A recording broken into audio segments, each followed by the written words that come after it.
ठीक अंग्रेजी प्रवक्ता आदर्श ग्राम इंटरमीडिएट कॉलेज चकशाम गाँव प्रयागराज।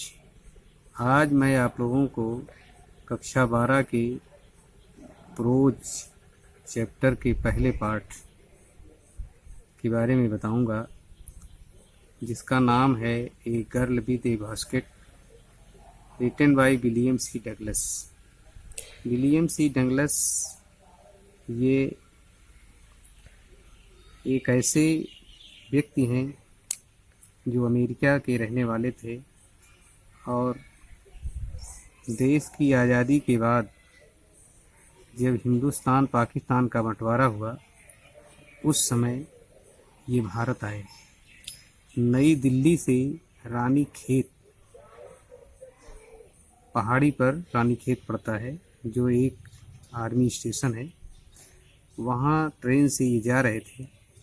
हर स्टेशन पर जब ट्रेन रुकती थी तो ये ट्रेन से नीचे उतरते थे प्लेटफार्म पर, और वहाँ पर जो लोग हुआ करते थे उनसे बातचीत करते थे, यह जानने के लिए कि भारत के अधिकारियों के प्रति जनता का क्या रुझान है, उसकी नब्ज टटोलने के लिए उनसे बात करते थे। उस समय जब ये 10 लोगों से बात करते थे तो 1-2 लोग ऐसे मिलते थे जो अंग्रेजी इनकी समझ पाते थे और अंग्रेजी में इनको उत्तर दे लेते थे।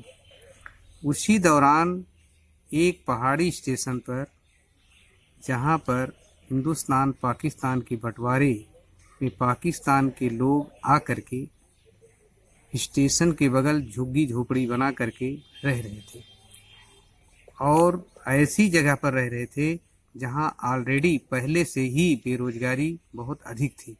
ये लोग अपने रोजगार की तलाश में, रोजगार खोजने के लिए हाथ नरकट की बनी हुई तमाम टोकरियां, पंखे बना बना करके स्टेशन पर अपने बच्चों को बेचने के लिए भेजते थे, और प्लेटफार्म पर वो बेच करके अपनी जीविका, जो पैसे पाते थे उससे अपनी जीविका चलाते थे। ऐसी स्थिति में W.C.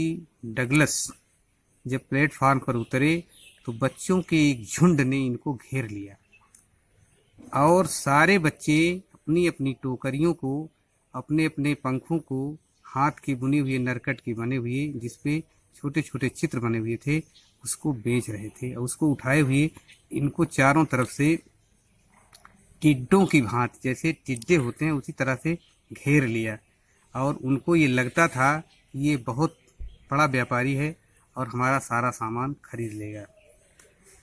और ये उनकी भाषा तो नहीं समझ पाते थे, लेकिन उनके भाव को समझ रहे थे कि ये बच्चे चाहते क्या है। एक एक करके उन्होंने एक बच्चों के काफ़ी टोकरियां, काफ़ी पंखे खरीद लिए, और इनके दोनों हाथ सामानों से भर गए। उसी समय एक छोटी लड़की अपनी टोकरी को उठाए हुए बड़े करुणा भाव से इनकी तरफ निहार रही थी, और उसकी दशा दिशा को देख करके ये बड़े भावुक हुए, और इनको अब टोकरियों की कोई ज़रूरत नहीं थी, और उसको इन्होंने अपनी भाषा में समझाया, मुझे अब टोकरियों की कोई ज़रूरत नहीं है, अपने काम भर की टोकरियों को मैंने ले लिया है। लेकिन वो टोकरी को उठाए हुए इनकी तरफ करुणा भाव से निहार रही थी।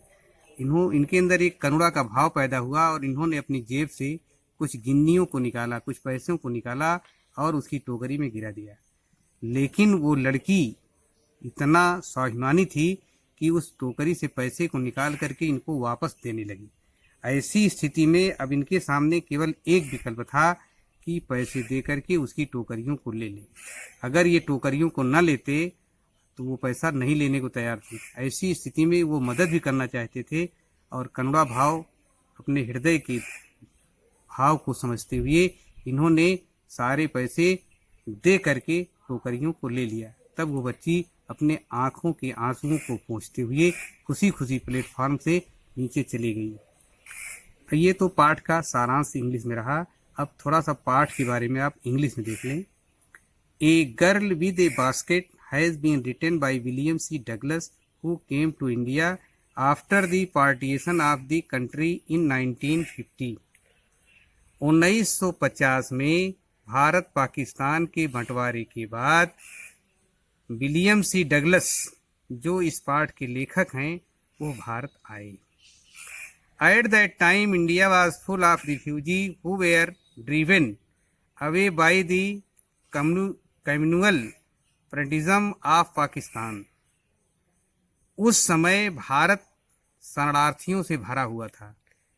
ऐसे शरणार्थी जो भारत में आए हुए थे, वो पाकिस्तान से धार्मिक उन्माद के कारण भगाए गए थे। He had a unique experience at one of the railway station.